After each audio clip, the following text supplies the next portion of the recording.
की रुचि रखते हैं तो हम समझते हैं कि, और दूसरी बात बच्चों का भी ट्रीटमेंट करते हैं और खास करके पानी को हम किस प्रकार कहाँ उपयोग में बचा सकते हैं इस पर भी प्रकाशित करेंगे। धन्यवाद।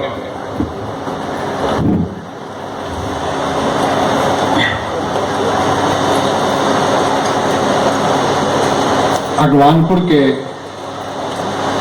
इस प्रतिष्ठित कृषि विज्ञान केंद्र के प्रांगण में आज 22 मार्च विश्व जल दिवस के उपलक्ष्य में जागरूकता कार्यक्रम में मुख्य अतिथि के रूप में उपस्थित हमारे बाढ़ अनुमंडल के लोकप्रिय अनुमंडला पदाधिकारी माननीय श्री सुमित जी,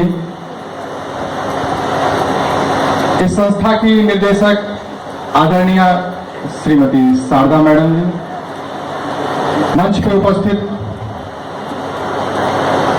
अग्रज जिला परिषद श्री विजय भाई, हमारे सुमित बाबू के भाई और साथ ही कृषि वैज्ञानिक एवं इलाहाबाद बैंक के पूर्व निदेशक श्री अरुण जी, सीडीपीओ श्रीमती राधिका जी, अनुज तुल्य, डॉक्टर सियाराम बाबू, राजू जी, इस कार्यक्रम में उपस्थित बाढ़ जनपद के विभिन्न भाग से आए हुए हमारी मातृशक्ति आंगनबाड़ी के कार्यकर्ता हैं, हमारे कृषकगण भाइयों, आप सबका इस कार्यक्रम में हम अभिनंदन करते हैं। हम आभार व्यक्त करते हैं मंच के संचालन कर रहे आदरणीय श्री बीडी सिंह जी का, जिन्होंने शारदा मैडम के साथ मुझे इस कार्यक्रम में उपस्थित होने का अवसर दिया है। विशेष रूप से आभार। कभी जैसा कि सुने आपने, राजू जी ने बताया कि जल है तो कल है, जल ही जीवन है, क्षितिजल पावक गगन समीरा, पंच तत्व से बना हुआ ये ब्रह्मांड जिसका पहला अवतार मत्स्य अवतार जल से हुआ है। कहते हैं सृष्टि का आरंभ भी जल से हुआ है। तो सबसे पहले उस परमात्मा को आप धन्यवाद दें और उनके द्वारा प्रदत्त समस्त सृष्टि की रचनाओं के संरक्षण का काम करें। यही सबसे बड़ी पूजा है, यही पर्यावरण है, यही पर्यावरण संरक्षण है। और आज के दिवस का इस कार्यक्रम का मुख्य उद्देश्य भी यही है। मुझे विषय दिया गया जल जनित रोग एवं उसका निदान। इस विषय पे बताना है आप लोगों के बीच में चर्चा करनी है। तो एक शिशु रोग विशेषज्ञ के नाते जब मैं अपने ओपीडी में अपने अस्पताल में बैठता हूं तो लगभग बच्चों में 50% से ज्यादा रोग इसी जल प्रदूषित जल, दूषित जल के पान से होता है, उसे लेने से होता है। जबकि WHO का डाटा है पूरे विश्व का 10 से 20%। आप समझ सकते हैं कि जल का संरक्षण, स्वच्छ जल का अपने जीवन में कितना महत्व है। हम मनुष्य के रूप में हमारा कोई भी रोग इस वातावरण, इन्वायरमेंट पर निर्भर करता है। और इस इन्वायरमेंट का 3 अवयव है, कारक है। पहला भौतिक, जो आप देखते हैं, जल है, जमीन है, पहाड़ है, पर्वत है, ये सब भौतिक चीजें हैं। उसके अलावा जैविक चीजें हैं, आस पड़ोस के लोग, जीवाणु, विषाणु, जानवर, ये सब एक तरह से जैविक चीजें हैं। तीसरा हमारा जो सामाजिक कारण है, हमारी आर्थिक स्थिति क्या है, हमारे संस्कार क्या है, हमारे सरोकार क्या है, हम किस तरह का जीवन पद्धति जीते हैं, हमारा खान पान क्या है। इस तीनों के बीच में जब विषमता उत्पन्न होती है तो वो जन्म देता है रोग। ये तीनों आसपास की चीजें जब हमारे ऊपर प्रभाव डालता है या उससे हम लोगों का समन्वय टूटता है तो परिणाम होता है रोग। और रोग जब हो जाता है तब हम लोग जैसे चिकित्सक के पास आ पाते हैं, कष्ट बहुत होता है, लंबी लाइन लगनी पड़ती है। हम यहाँ हैं, हमारे कई मरीज वहां इंतजार कर रहे हैं, सियाराम बाबू यहाँ आए हुए हैं। तो वो नहीं हो, आप रोग ग्रसित नहीं हो तो सबसे पहले अपने इन्वायरमेंट को, अपने वातावरण को स्वच्छ और संरक्षित करना होगा।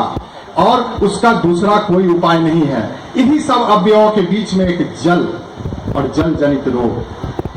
आज का कार्यक्रम विश्व जल दिवस एक ऐतिहासिक घटना है। 1992 में ब्राजील के एक शहर रियो डी जेनेरियो में एक संकल्प किया गया कि स्वच्छता और जल का संरक्षण अति आवश्यक है। यदि जल संरक्षित नहीं हुआ तो ये मानव सभ्यता पे खतरा उत्पन्न हो जाएगा। 70% पूरे विश्व का जल है और जल का जितना भाग है समझिए कि 97%, 100 में 97 खारा जल है। 3% जो बचता है उसमें मात्र 0.5 to 1% हम लोग के लिए पेयजल के लिए उपलब्ध है और उसका हम लोग संरक्षण नहीं कर पा रहे हैं। समझिए कितनी विषम परिस्थिति है। तो उससे पूर्व यूनाइटेड नेशन ने 1972 में ही स्वच्छ वातावरण की बात करना आरंभ किया।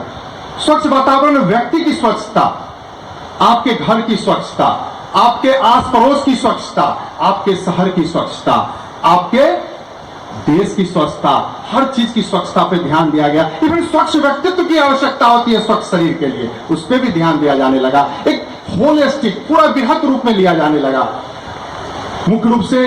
लेकिन काम बहुत हुई, खास करके स्वच्छता के लिए पहले निर्मल ग्राम योजना चला, कई तरह की, विशेष रूप से पिछले 5-6 वर्षों में जब से स्वच्छ भारत अभियान चला तो लोगों में एक अद्भुत जागरूकता, खास करके ओडीएफ जो खास करके जो महिला रहित गांव के लिए जो काम कर रही है हमारी सरकारी संस्थाएं, स्वयंसेवक संस्थाएं, उससे परिणाम हम लोग गांव अपने चिकित्सक के जीवन में देख रहे हैं कि जल जनित रोगों की संख्या घट रही है।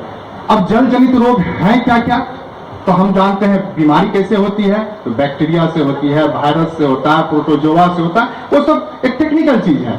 आप समझिए जॉन्डिस हो जाता है, हेपेटाइटिस ए वो पानी की गंदगी से होता है, हेपेटाइटिस ई पानी की गंदगी से होता है। अभी एक जो आप पोलियो का नाम तो सब लोग सुने होंगे, आज हमारा देश हमारा विश्व उसके उन्मूलन के कगार पे। पोलियो भी पानी की गंदगी से होता था, कई लोग बोलते थे हवा चलने से होता है ना, लेकिन ये सब पानी से जनित है।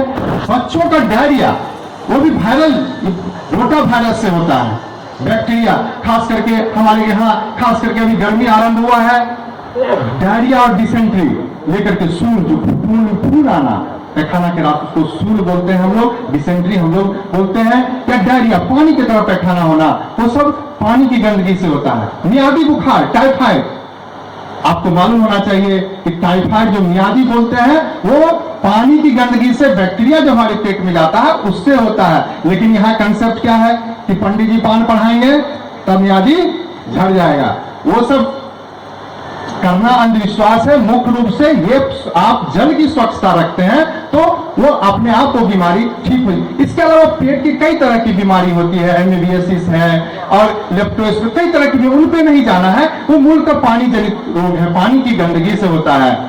घोंघा, कई लोग कच्चा घोंघा या आज सीधा, उससे भी कई तरह का रोग हो जाता है। तो मूल रूप से हमें बताना है कि इससे बचने के का उपाय क्या है। बचाव ही सबसे बड़ा निदान है, कहते हैं prevention is better than cure. जो आपके माता बहन आपके पास में है, आपके हाथ में है, छोटी सी चीज।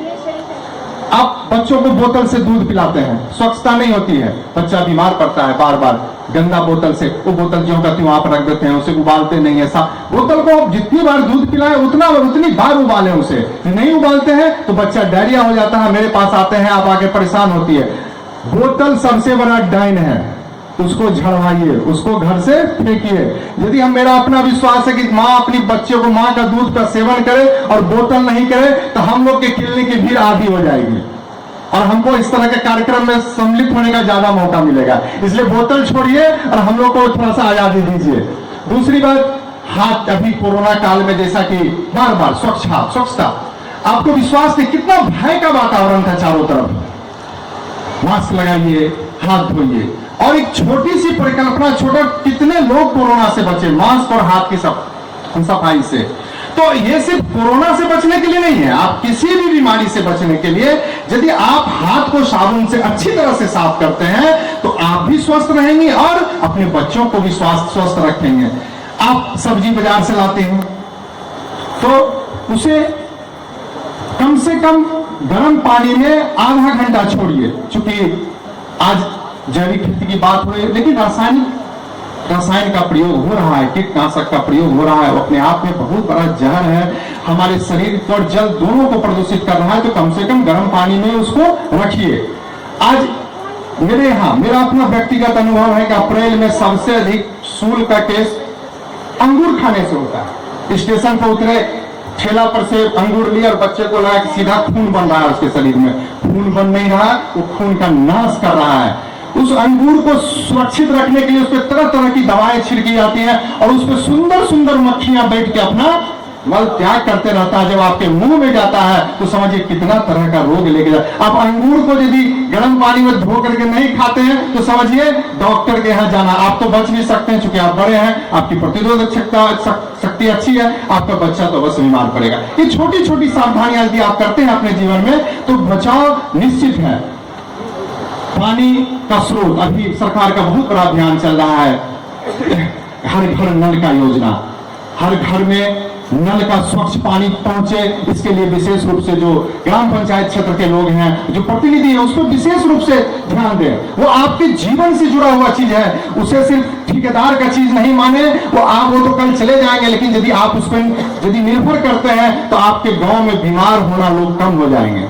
आप यदि अपने घर में शौचालय नहीं बनाए हैं तो अवश्य बनाइए, क्योंकि खुले में शौच वाटर जनित, जल जनित रोग का आप आमंत्रण देते हैं। दूसरा है कि जितना भी आप जल का उपयोग करें, प्रयास करें कि यदि कुआं का जल है या चापाकल तो उसे उबाले जरूर। उबालने से आप कई तरह के रोगों से आप मुक्त हो सकते हैं। तीसरी बात है, जो आप एक दूसरे जो पानी का स्रोत आता है आपके यहाँ, उसको संरक्षित करें। जब राजू जी ने बताया कि उसका, और आगे भी लोग कार्यक्रम बताएंगे, उसका दुरुपयोग मत करें। अब जैसे सब्जी आप धोएं तो उस पानी को फिर से आप बागवानी में इस्तेमाल कीजिए, उसे ज्यों का त्यों मत फेंकिए। छोटी छोटी सावधानियां, इस पर दिन भर आज जागरूकता का कार्यक्रम चलेगा। और अंत में मैं, चूंकि वक्ता बहुत है, समय कम है, तो टीकाकरण। सरकार जो इंद्रधनुष योजना चला रही है, आपको विश्वास नहीं होगा, लगभग 30,000 रुपए का टीका जो आप मेरे यहाँ के लेंगे, पूरे 2 साल में लगभग 25 से 30,000 रुपए आपको देना पड़ेगा। वो टीका इंद्रधनुष योजना के तहत सरकार, भारत सरकार के द्वारा आपके आंगनबाड़ी केंद्र में मुफ्त दिया जा रहा है। रोटा वायरस, निमोनिया जैसी संक्रमित रोगों का टीकाकरण वहां किया जा रहा है। इसलिए विशेष रूप से हम सीडीपीओ मैडम को विशेष रूप से आग्रह करते हैं, हम लोग खुद अपने क्लिनिक में गांव के लोगों को जागृत करते हैं कि आप वहां दिलाइए। वही टीका जो हम पैसा लेके देते हैं वो आपके यहाँ मुफ्त पड़ रहा है। हाँ, लेकिन कई लोगों का होता है कि डॉक्टर साहब आप ही से दे आएंगे, तो उनका चॉइस होता है। लेकिन हर व्यक्ति को, हर माँ को हम हमेशा बताते हैं और अपने बच्चे को टीकाकरण जरूर कराएं। टीकाकरण जन्म से आरंभ हो जाता है और 2 साल तक जितनी भी टीकाएं उपलब्ध है आपके आंगनबाड़ी सब अस्पताल में, वो टीकाकरण कराएं। क्योंकि टीका से कई रोग, मुक्ति के कगार, रोग से आप विश्व मुक्त होने के कगार पे है। जो बड़ी माता चिकन स्मॉल पॉक्स दुनिया से खत्म हो चुका है, पोलियो खत्म होने के कगार पे है, खसरा। आज हम जो 2003 में प्रैक्टिस शुरू किए थे तो आपको विश्वास नहीं होगा, मात्र 15% टीकाकरण का कवरेज था। ये सरकारी भी डाटा था और मैं प्रैक्टिस में भी देखता था। आज वो लगभग 92। मुझे खुशी है कि सरकारी, जो सरकार से जुड़े हुए जो लोग हैं, सीडीपीओ है या है स्वास्थ्य विभाग के या प्रशासनिक पदाधिकारियों के सहयोग से 80 से 85% डाटा भी है और हकीकत भी है। वो 15% भी नहीं छूटे, इसके लिए हम लोग को प्रयास करना है। और जल, जीवन और हरियाली, ये तीनों एक दूसरे से जुड़ी हुई चीज है। वृक्ष है तो जल है, जल है तो जीवन है। वृक्ष भी लगाएं, जल का संरक्षण भी करें, इसमें आपका, हमारा भारत और इस लोक का कल्याण है। जय भारत, जय भारती। आप सबों को धन्यवाद।